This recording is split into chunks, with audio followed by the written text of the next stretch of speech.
Good morning, everyone. I welcome you all, everyone, today on this National Consumer Rights Day. I would like to welcome Dr. Jitendra Ayerkar, the principal of BL Amlani College. Welcome, sir. Good morning, everyone. I welcome you all, everyone. Welcome, sir, Yeah, for this seminar welcome. webinar. Thank you. Uh, Please, I would like you to ask you to give the welcome speech, sir. Over to you. Yeah.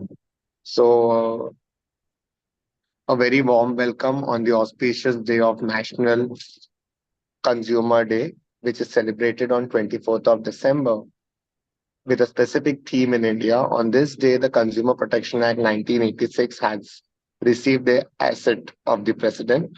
The act of this National Consumer Day is considered as the historic milestone in the consumer movement in the country. The day provides an opportunity for individuals to highlight the importance of the consumer movement and the need to make every consumer more aware of their rights and responsibility. So students, many times Consumer Protection Act was not into force because whenever something goes wrong with your goods and products, so people used to not even file a case and they should just throw it in the dustbin.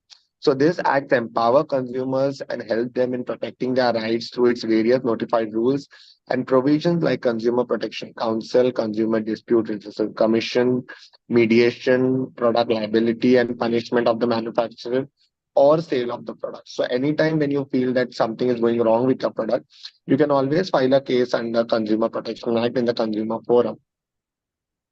The Act also provides simplify the consumer dispute adjudication process in the Consumer Commission, which includes, among others, empowerment of the state and district commissioners of the review of the order, enabling the commission to verify everything.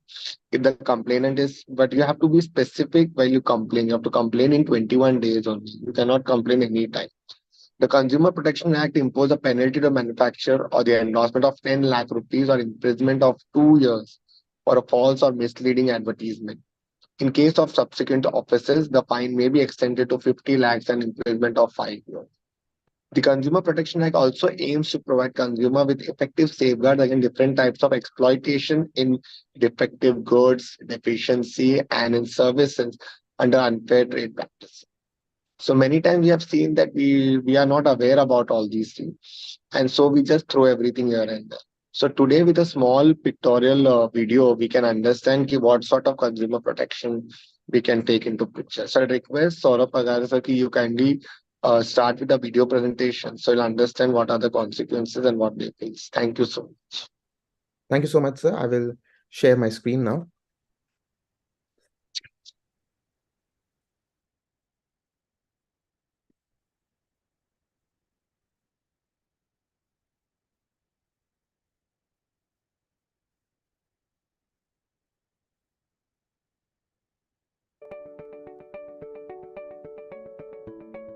What is the one thing that unites most human beings today? No, we're not looking for spiritual answers. In these times of capitalism, what unites us is that all of us are consumers. Weren't expecting this kind of a positive spin on capitalism, were you? Capitalism creates gaps but also builds bridges over them. When you think about it, it actually is kind of spiritual. Okay, before I get carried away, let's switch from the spiritual to the practical. As consumers, we have rights and a justice system to ensure that grievances are heard and compensations are made.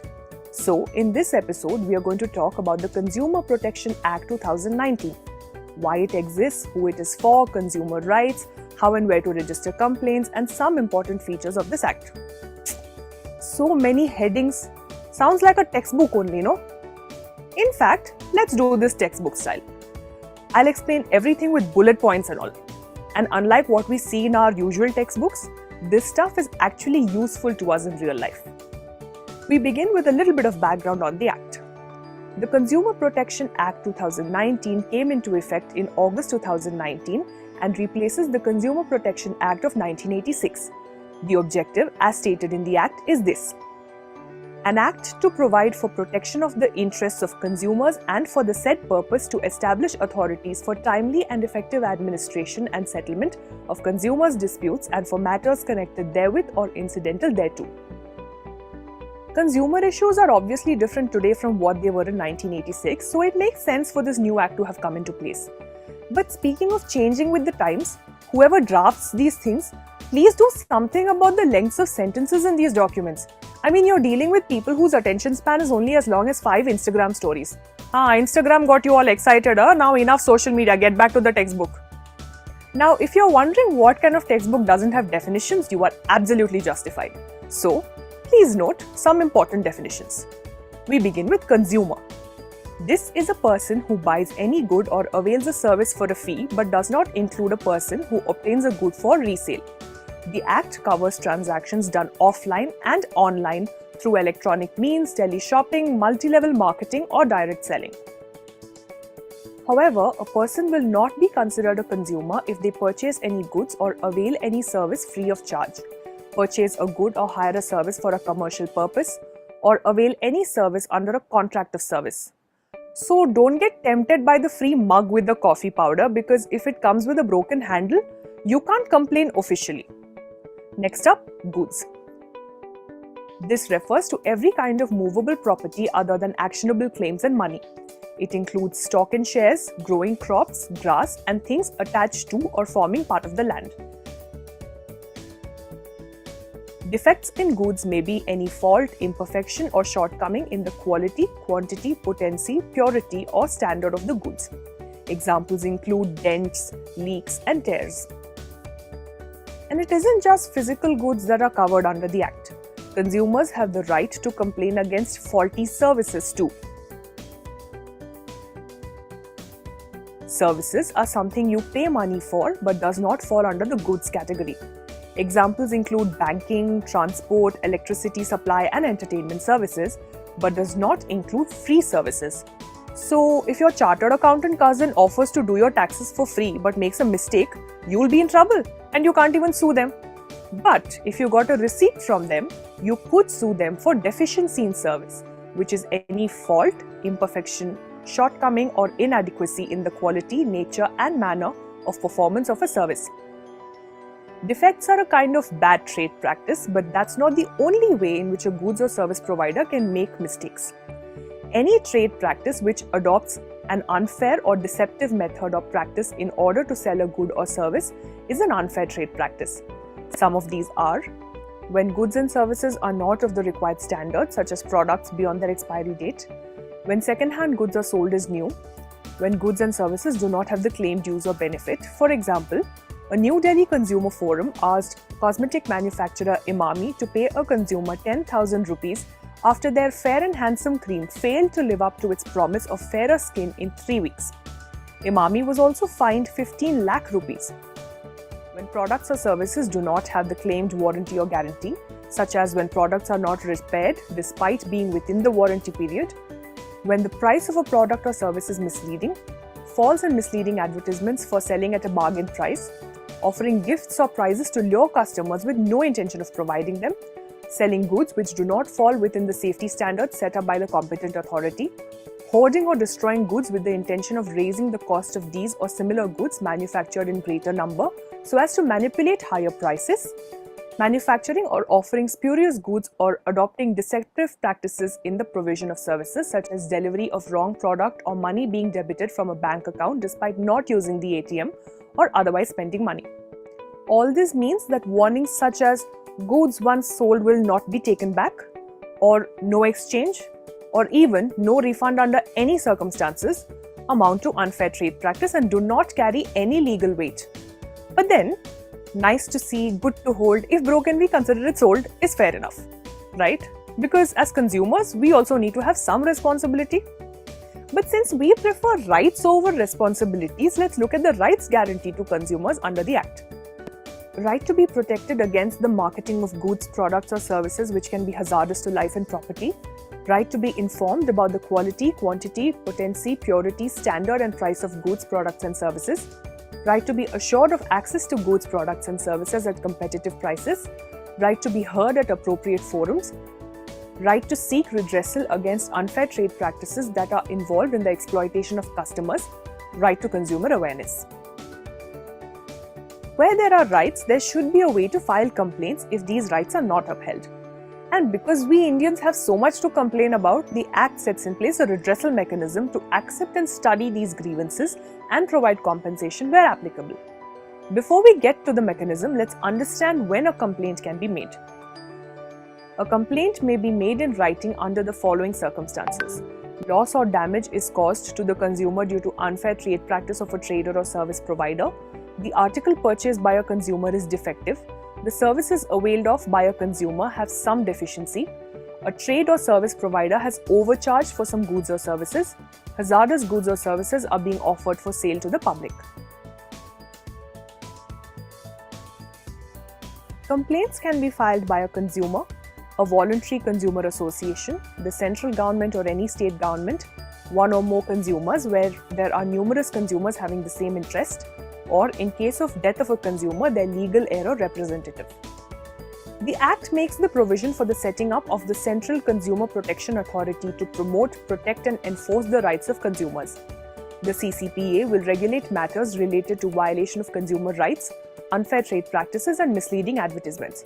It will carry out the following functions: inquiring into violations of consumer rights, investigating and launching prosecution at the appropriate forum, passing orders to recall goods or withdraw services that are hazardous, reimbursement of the price paid and discontinuation of the unfair trade practices as defined in the Act, issuing directions to the concerned trader, manufacturer, endorser, advertiser or publisher to either discontinue a false or misleading advertisement or modify it, imposing penalties, issuing safety notices to consumers against unsafe goods and services. While going through the websites of these bodies, you may encounter a term like product liability.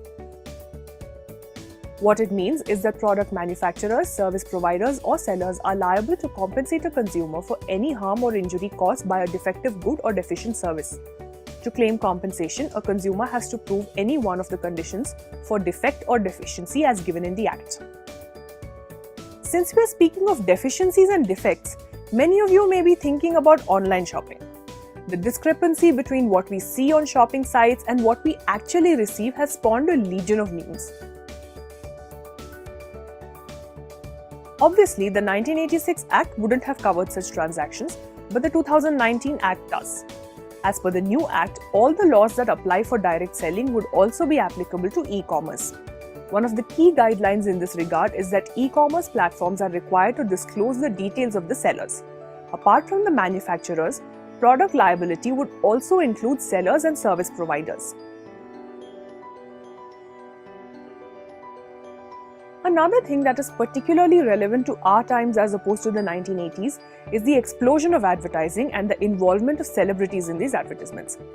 The Act lays down guidelines for any misleading advertisements for a product or service which affects the consumer. It could lead to a prison term of 2 years and a fine which can be up to 10 lakh rupees. Any subsequent offence could lead to an imprisonment of up to 5 years and a fine extending to 50 lakh rupees. The new Act has provisions which allow the CCPA to fix the liability even on the endorser of any misleading advertisement. It can also prohibit an endorser from making endorsement for any product or service for a period of 1 year if found necessary. Subsequent violations could result in prohibition from endorsing any product or service for a period of 3 years. This is expected to make the brand ambassadors exercise due diligence on the veracity of the claims being made about a product or a service before choosing brands to endorse. Interesting. Can someone please break this news to the celebrities? Because if they know that they may be called out in public, we will hopefully see fewer of these supposed role models say that using a fairness cream leads to success or that instant noodles can be a healthy breakfast option. But all that aside, we'll do a final section on the differences between the 1986 and 2019 Acts, which will also act as a summary of today's lesson. Here we go. While there is no provision for a central regulator in the 1986 Act, the 2019 Act calls for the setting up of the CCPA. Until 2019, complaints in the Consumer Court had to be filed according to the jurisdiction under which the seller fell. But now, complaints can be filed from anywhere or from where the consumer resides. Now, courts can work towards settlement through mediation cells, which wasn't the case before.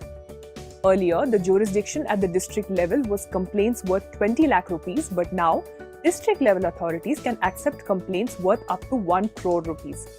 The 1986 Act had nothing about product liability, but the 2019 Act allows consumers to seek compensation for harm caused. E-commerce was not covered earlier but is considered as direct sales under the new Act. And finally, where there was no video conferencing option in the 1986 Act, the 2019 Act allows consumers to seek a hearing through video conference. And so, we have successfully completed the theory part of our chapter on the Consumer Protection Act 2019. What we'll do next is apply this practically, but not now, next week. Hope you have all enjoyed this little class. If you did, please like this video and share it with your friends and family because there is no age limit for learning. Thank you for watching.